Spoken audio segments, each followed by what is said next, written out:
एक बार की बात है जब रामू की पत्नी उसकी सब्जी लाने का वेट कर रही थी। फिर बाद वह आया तो सब्जी भूल गया क्योंकि वह भुलक्कड़ था। पत्नी को बोलने लगा कि तूने मुझे कब बोला का सब्जी का। दोनों में बहस होने लगी और वह वहां से चला गया और दूसरे शहर की ओर चलने लगा। दूसरी सुबह राजू एक चाय की दुकान के पास बैठा था और उसे चाय वाले को चाय का ऑर्डर देने लगा। तभी चाय वाले ने राजू को चाय दे दी। कुछ देर बाद एक बुढ़ा आदमी एक खूबसूरत लड़की के साथ आया और उसकी पत्नी भी साथ थी। राजू से पूछने लगी कि यहाँ पर कोई खूबसूरत लड़का है जो मेरे बेटी से शादी कर सके। तभी उसने खुद की ओर इशारा करते हुए बोला, मैं हूं ना। तभी लड़की की मां ने उसे थप्पड़ मार दिया और आगे चल पड़े। चाय की दुकान पर बैठे सभी लोग हंस रहे थे। यह सब देखकर राजू वहां से चला गया और दूसरे शहर में जाने का फैसला किया। सड़क पर जाते जाते उसने एक आदमी को सोते देखा और उसको उठाकर बोल, यहाँ क्यों सो रहे हो, क्या परेशानी है? तभी उसकी याददाश्त नहीं थी।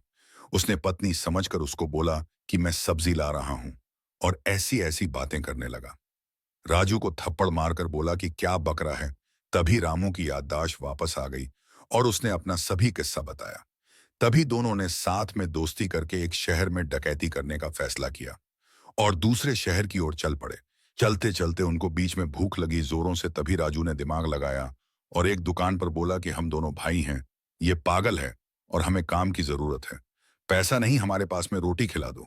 तभी दुकानदार ने उन पर दया करके रोटी खिला दी। दुकानदार को शुक्रिया बोलकर बोलने लगे कि यहाँ कोई काम मिल सकता है। तभी उसने एक राजा के घर का पता बताया और वहां चले गए। वहां जाकर राजा से बात करके उन्होंने घर का काम किया और राजा ने उनको पैसे दिए।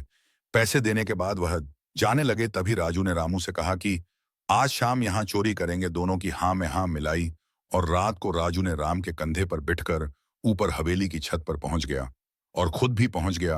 रामू को अंदर भेज दिया चोरी करने के लिए और उसने सभी सोना ठेले के अंदर डाल दिया। तभी उसकी याददाश्त चली गई और वहां से जाकर राजा को उठाने लगा और बोला कि चलो चलो हम भाग चलें, चोरी कर दी।